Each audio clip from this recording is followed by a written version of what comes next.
नमस्कार मेरे साथियों। मैं मंगेश आपके लिए फिर से लेकर आ चुका हूँ एक और नई डरावनी कहानी। ये कहानी एक रमकलिया नाम की लड़की की है। रमकलिया, जी हाँ, यही तो नाम था उस लड़की का। 16 वर्ष की रमकलिया अपने माँ बाप की इकलौती संतान थी। उसके माँ बाप उसका बहुत ही ख्याल रखते थे और उसकी हर मांगे पूरी करते थे। और यहाँ तक कि हमारे गांव जवार के बड़े बुजुर्ग बताते हैं कि गांव क्या, पूरे जवार में सबसे पहले साइकिल रमकलिया के घर पर ही खरीद कर आई थी। उस साइकिल को देखने के लिए पूरा गांव जवार टूट पड़ता था। रमकलिया उस समय उस साइकिल को लंगड़ी चलाते हुए गड़ही, खेत खलियान सब घूम आती थी। रमकलिया बहुत ही नटखट थी और लड़कों जैसा मटर गश्ती करती थी। वो लड़कों के साथ कबड्डी, चक्का आदि खेलने में आगे रहती थी। एक बार कबड्डी खेलते समय गोल गोदही करने को लेकर झगड़ा हो गया। अरे देखन वाले तो बताते हैं कि रमकलिया ने विपक्षी टीम के लड़कों को दौड़ा दौड़ा कर मारा था, पानी पिला पिला कर मारा था। किसी के दांतों से खून निकल रहा था तो कोई चिल्लाते हुए अपने घर की ओर भाग रहा था। रमकलिया से उससे हम उम्र लड़के पंगा लेना उचित नहीं समझते थे, क्योंकि उसके हम उम्र लड़के उसे उचड्ड और झगड़ालू टाइप की लड़की मानते थे। कोई उसके मुंह लगना पसंद नहीं करता था। हाँ, ये अलग बात थी कि सभी लड़के उससे डरते थे। मई का महीना था, कड़ाके की गर्मी पड़ रही थी। रमकलिया खर खर दोपहर में अपनी साइकिल उठाई और गांव से बाहर अपने बगीचे की ओर चल दी। उसका बगीचा धोबरिया गड़ही के किनारे था। इस बगीचे में आम और महुए के पेड़ों की अधिकता थी। ये बगीचा गांव से लगभग 1 किलोमीटर की दूरी पर था। बगीचे में पहुंचकर पहले तो रमकलिया खूब साइकिल हनहनाई, पूरे बगीचे में दौड़ाई और पसीने से तरबतर हो गई। उसने बगीचे के बीचों बीच एक मोटे आम के पेड़ के नीचे अपनी साइकिल खड़ी की और अपने दुपट्टे से अपने चेहरे का पसीना पोंछने लगी। पसीना वसीना पोंछने के बाद पता नहीं रमकलिया को क्या सूझा कि वो उस पेड़ के नीचे अपना दुपट्टा बिछाकर उस पर लेट गई। बगीचे में लेटे लेटे ही रमकलिया का मन पंछी उड़ने लगा। वो सोचने लगी कि उसके बाबूजी उसके लिए एक वर की तलाश कर रहे हैं। वो थोड़ा सकुचाई, थोड़ा मुस्कुराई और फिर सोचने लगी, एक दिन एक राजकुमार आएगा और उसे विवाह कर ले जाएगा। पता नहीं वो कैसा होगा, कौन होगा, कहाँ का होगा। पता नहीं मैं उसके साथ खुश रह पाऊँगी कि नहीं, पर खैर, जो ईश्वर की मर्जी होगी वही होगा। बाबूजी उसके लिए जैसा भी लड़का खोजेंगे वो उसी से शादी करके खुश रहेगी। उसे पक्का विश्वास था कि उसके बाबूजी उसकी शादी ज़रूर किसी धनवान घर में करेंगे, जहाँ उसकी सेवा के लिए ज़रूर कोई ना कोई नौकरानी होगी। अभी रमकलिया इन्हीं सब विचारों में खोई थी कि उसे ऐसा आभास हुआ कि उसके सिर के तरफ कोई बैठकर उसके बालों में उंगली फिरा रहा है। रमकलिया के साथ ऐसा पहली बार नहीं हो रहा था, ये तो आए दिन की बात थी। बकरी, गाय आदि चराने वाली लड़कियां या लड़के चुपके से उसके पीछे बैठकर उसके बालों में अपनी उंगलियों को फिरौते या सहलाते रहते थे, और रमकलिया भी खुश होकर उन्हें थोड़ा बहुत अपना साइकिल चलाने को दे देती थी। पर पता नहीं क्यों आज रमकलिया को यह आभास हो रहा था कि उंगली कुछ इस तरह से पिरोई जा रही है कि कुछ अलग सा ही अनजान आनंद का एहसास हो रहा है। ऐसा लग रहा है कि कोई बहुत ही प्रेम से बालों को सहलाते हुए अपनी उंगलियां उसमें पिरो रहा है। आज रमकलिया को एक अलग ही आनंद मिल रहा था, जिसमें उसके यौवन की खुमारी भी छिपी लग रही थी। उसके शरीर में हल्की सी गुदगुदी हो रही थी और उसे अंगड़ाइयाँ लेने की इच्छा हो रही थी, पर वो बिना सिर हिलाए चुपचाप लेटी रही। उसे लगा कि अगर उठकर बैठ गई तो वो स्वर्गिक आनंद पता नहीं दोबारा कब मिलेगा। उसने बिना पीछे मुड़े ही धीरे से कहा कि 10 मिनट ऐसे ही उंगलियां घुमाओ, मैं तो 1 घंटे तक तुम्हें साइकिल चलाने के लिए दूंगी। लेकिन पीछे से कुछ भी आवाज़ नहीं आई। फिर भी रमकलिया मदमस्त लेटी रही। उसे हल्की हल्की नींद आने लगी। शाम हो गई थी और रमकलिया अभी भी बगीचे में लेटी थी। तभी उसे उसके बाबूजी की तेज आवाज़ सुनाई दी। रमकली, बेटी रमकली, अरे कब से यहाँ आई है? मैं और तुम्हारी माँ कब से तुम्हें खोज रहे हैं। इस सुनसान बगीचे में यहाँ कोई भी नहीं है। तू निडर होकर सो रही है।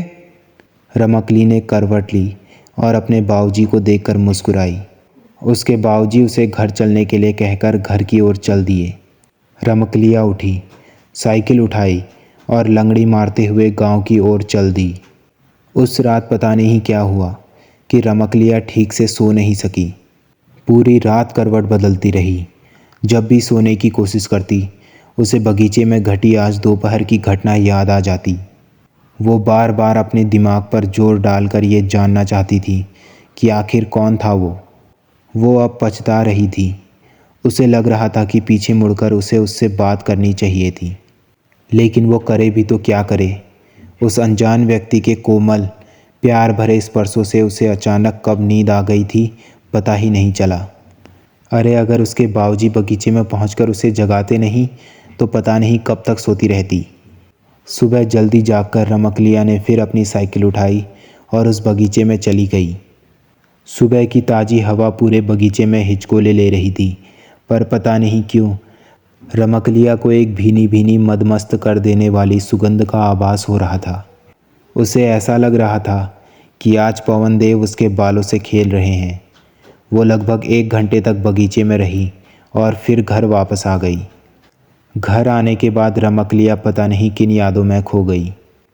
उस दिन फिर से खड़खड़ दोपहर में रमकलिया का जी नहीं माना और वह साइकिल उठाकर बगीचे की ओर चली गई। बगीचे में 3-4 राउंड साइकिल दौड़ाने के बाद फिर रमकलिया एक आम के पेड़ के नीचे सुस्ताने लगी। उसे कुछ सूझा। वो हल्की सी मुस्कुराई और अपने दुपट्टे को अपने शरीर के नीचे लगाकर सोने का नाटक करने लगी। अभी रमकलिया को लेटे 2-4 मिनट भी नहीं हुए थे कि उसे ऐसा लगा कि कोई उसके बालों में उंगलियां पिरो रहा है। वो कुछ बोली नहीं, पर धीरे धीरे अपना हाथ अपने सर पर ले गई। वो उस उंगलियों को पकड़ना चाहती थी जो उसके बालों में घुसकर बालों से खेलते हुए उसे सुखद आनंद की अनुभूति करा रही थी।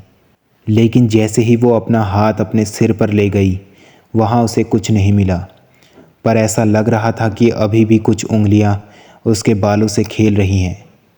रमकलिया को बहुत ही अचंभा हुआ और वो तुरंत उठकर बैठ गई। पीछे सर घुमाकर देखी तो गजब हो गया, पीछे कोई नहीं था।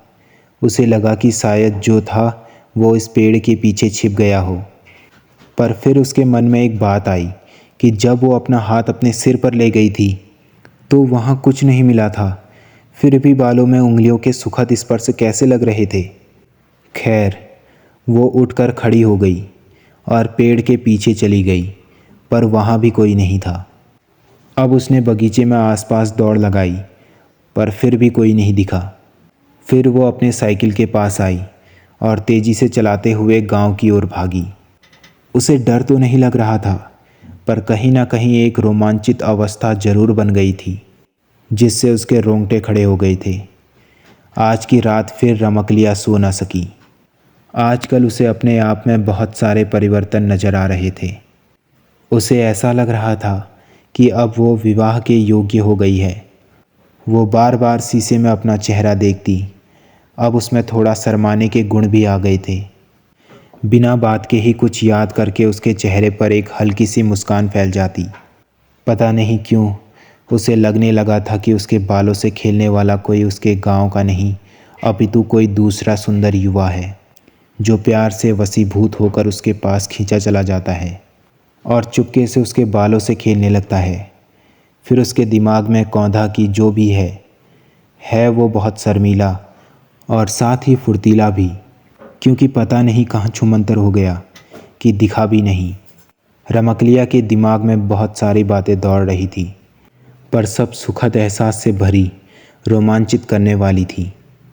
अब तो जब तक रमकलिया अपने बगीचे में जाकर 1-2 घंटे लेट नहीं लेती, तब तक उसका जी नहीं भरता। रमकलिया का अब प्रतिदिन बगीचे में जाना और एक अलौकिक प्रेम की ओर कदम बढ़ाना शुरू हुआ। एक ऐसा अनजाना और नासमझ प्रेम जो रमकलिया के हृदय में हिचकोले ले रहा था। वो पूरी तरह से अनजान थी इस प्रेम से, लेकिन फिर भी हो गई थी इस प्रेम की दीवानी। पहली बार प्रेम के इस अनजाने एहसास ने उसके हृदय को गुदगुदाया था, एक स्वर्गिक आनंद को उसके हृदय में उपजाया था। एक दिन सूर्य डूबने को थे। चरवाहे अपने गाय भैंस बकरियों को हकाते हुए गांव की ओर चल दिए थे। अंधेरा छाने लगा था। ऐसे समय में रमकलिया को पता नहीं क्या सूझा कि वो अपनी साइकिल उठाई और बगीचे की ओर चली गई। आज उसने बगीचे में पहुंचकर साइकिल को एक जगह खड़ा कर खुद ही पास में खड़ी हो गई। उसे कुछ नहीं सूझ रहा था। उसे पता नहीं क्यों ऐसा लग रहा था कि कोई तो है जो अभी उसे उस बगीचे में बुलाया, और वो भी अपने आप को रोक नहीं सकी और खींचते हुए इस बगीचे की ओर चली आई। 2-4 मिनट खड़ा रहने के बाद रमकलिया थोड़ा तन गई। अपने सुकोमल हृदय को कठोर बनाकर बुदबुदाई, अगर ये कोई इंसान न होकर भूत निकला तो? खैर जो भी हो, मुझे पता नहीं क्यों इस रहस्यमय जीव से मुझे प्रेम हो गया है। भूत हो या कोई दैवी आत्मा, अब तो मैं इससे मिलकर ही रहूँगी। इंसान इंसान को अपना बनाता है, मैं अब इस दैवी आत्मा को अपना हमसफ़र बनाऊंगी। देखती हूँ इस अनजाने प्यार का क्या परिणाम होता है। अगर वो इंसान नहीं है तो क्या है, और किस दुनिया का रहने वाला है, कैसी है उसकी दुनिया। ये सब सोचती हुई रमकलिया अपने साइकिल का हैंडल पकड़ी और डुगराते हुए उस बगीचे से बाहर आने लगी। अब बगीचे में पूरा अंधेरा पसर गया था और साथ ही सन्नाटा भी। हाँ, रह रहकर कभी कभी गांव की ओर से कोई आवाज़ उठाती थी। तो आखिर कौन था वो व्यक्ति जो रमकलिया के सिर पर हाथ फेरता था, उसके बालों को सहलाता था, जिससे रमकलिया मदहोश हो जाती थी। इस राज का खुलासा होगा इसके अगले पार्ट में। इसके अगले पार्ट को देखने के लिए इस वीडियो को लाइक और साथ ही इस चैनल को सब्सक्राइब कर दीजिएगा। मिलते हैं इसके अगले पार्ट में।